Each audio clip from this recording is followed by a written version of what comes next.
हंज घेरे में आया मफाथल गुनाहन जे घेरे में आया मफाथल खुदाया बचाई अथम पेश मुश्किल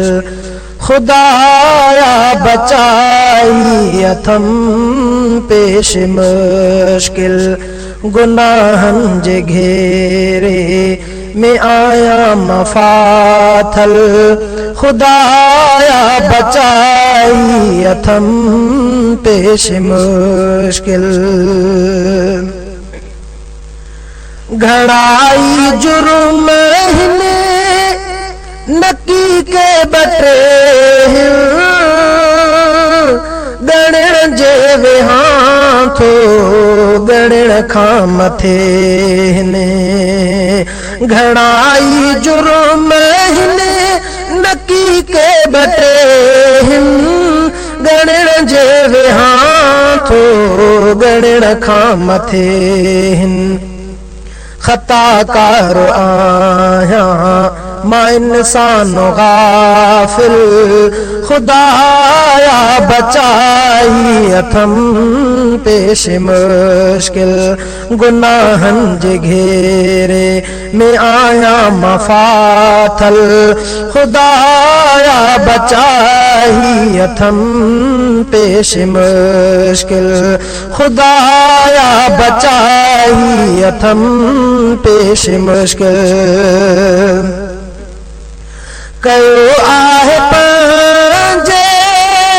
मथां रब ज़ुल्म विसारो नबीअ जो तुंहिंजो हर हुकुम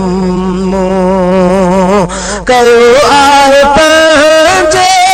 मथां रब ज़ुल्म विसारो नबीअ जो तुंहिंजो हर हुकुम उम्र मां रहियो से बस बुराइन में शामिल खुदाया बचाई अथम पेश मुश्किल गुनाह रे में आया मफाथल खुदाया बचाई अथम पेश मुश्किल सुजन दो हथार फिक्र ही तो खाए हिते होते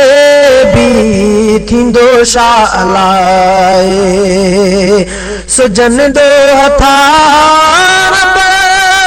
फिक्र ही तो खाए हिते होते भी थींदो शा अलाए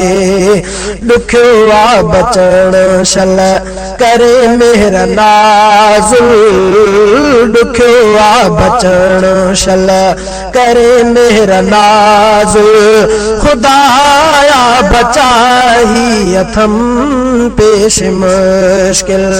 गुनाहन जे घेरे में आया मफाथल खुदाया बचाई पेश मुश्किल सदावा तशल्लत जी मालिक हलाए कयो आ फज़ल जिन मथां तो सदाई सदावा तशल्लत जी मालिक हलाए कयो आ फज़ल जिन मथां तो सदाई मुखे दीन दे कर सदाई तुमाइल मुखे दीन दे कर सदाई तुमाइल खुदाया बचाई अथम पेश मुश्किल गुनाहन जे घेरे में आया मफाथल खुदाया बचाई अथम पेश मुश्किल घुरा बाह दो खां थोर बपनाहूं करे माफ़ मौ मौला करी के अताऊं गोरा बाहे दो रब पनाहूं करे माफ मौला करी के अताऊं तुझे दर बिठो भंडो आसिफ वसाइल तुझे दर बिठो भंडो आसिफ वसाल खुदाया बचाई अथम